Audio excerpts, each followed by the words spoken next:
नमस्कार दोस्तों, छोटी सी शुरुआत में आज फिर एक चीज़ दिखा रहा हूँ। ये है बालू, जिससे घर बनता है। जी हाँ, शहर हो या गांव, देश हो या विदेश, सभी जगह इनकी ज़रूरत है घर बनाने में। तो ये बालू है और ये बालू उन काम में आता है जो घर का नव निर्माण हो या पुल का निर्माण हो, उन सभी चीज़ों में इसकी इस्तेमाल होती है। और ये है नदी।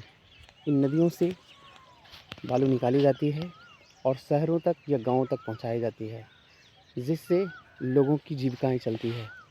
देखिए,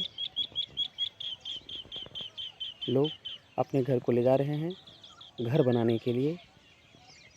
कहा जाता है कि बूंद ही बूंद तालाब भरता है, तो लोग टोकरी में उठा उठा कर ले जा रहे हैं और अपनी ज़रूरत की चीज़ अपनी ज़रूरत के हिसाब से उसको इस्तेमाल कर रहे हैं। तो नदी में जल भी है, आप देख सकते हैं, और वो बहता जल है। बहुत ही खूबसूरत नज़ारा। नदियों में बालू निकाला जाता है और ये ज़रूरत में काम आता है घर बनाने के लिए। अक्सर मन में एक चीज़ चलता है कि बालू आता कहाँ से है, बालू बनता कैसे है। तो बालू का कोई मशीन नहीं होता है।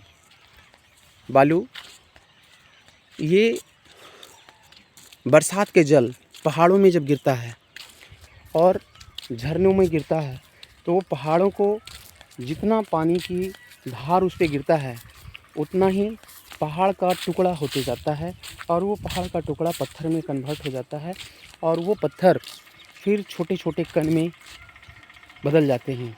और वो छोटे छोटे कण में इसलिए बदलते हैं क्योंकि पानी अपनी धार में अपने बल से उसको खींचते हुए घसीटते हुए नदी में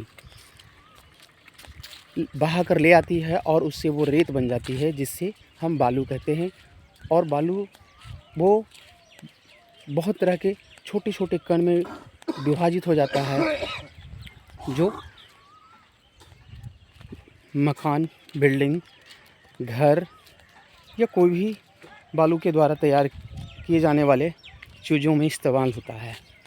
तो मैं आज आपको बालू दिखा रहा हूँ और नदी में, वो भी जीता जागता उदाहरण में दिखा रहा हूँ कि ये बालू है।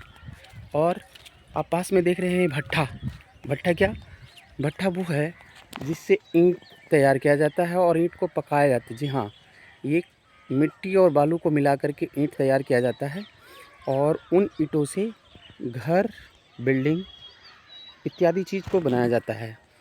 तो ये सारा चीज़ आप तभी देख पाएंगे जब शहर से गांव की ओर आएंगे और गांव में वो खूबसूरत नज़ारा आपको देखने मिलेगा। देखिए कैसे लोग अपने ज़रूरत के हिसाब से बालू का इस्तेमाल कर रहे हैं। तो आप सभी ने इन चीज़ों को देखकर कुछ तो महसूस किया होगा कि काश मैं भी गांव गया होता और गांव का कुछ चीज़ों को देखा होता। तो वाकई में गांव का हवा शुद्ध होता है, पानी शुद्ध होता है। खास करके ये बहता जल बहुत ही गुणकारी, हितकारी और लाभदायक होता है शहरों की तुलना में। क्योंकि हम शहरों में जो जल पीते हैं, वो जल कहीं ना कहीं प्रदूषित होता है, कहीं ना कहीं उसको बहुत तरह से फ़िल्टर किया जाता है, तब जाकर हम सभी उसका इस्तेमाल कर पाते हैं। लेकिन यहाँ ये डायरेक्ट नेचुरल प्राकृतिक जल है और इस जल से शरीर के विकार दूर होते हैं। हाँ, यदि किसी भी तरह का पेट का प्रॉब्लम हो तो वो बहुत जल्द इन पानी को इस्तेमाल करने से ही ठीक हो जाता है। क्यों? क्योंकि ये पहाड़ों के जंगलों के जरिए ये नदी में बह के आया है और इसका इस्तेमाल करके लोग अपने शरीर को शुद्ध और स्वस्थ रखते हैं। और वैसे भी कहा जाता है कि नदी किनारे जो भी गांव होता है, शहर होता है, वो अक्सर उन्नत होता है, डेवलप होता है, क्योंकि वहाँ पर सालों भर कुछ न कुछ उपजाई जाती है और पानी की समस्याएं का दूर रहती है, जिसके ज़रिए विभिन्न तरह का फसल सालों भर उगाया जाता है, जैसे आलू, प्याज, फूलगोभी, हरी मिर्च, धान, गेहूँ, चना इत्यादि। तो आज के लिए इतना ही। मैंने आप सभी को गांव का एक खूबसूरत नज़ारा दिखाया। जो अद्भुत और आनंदमयी है।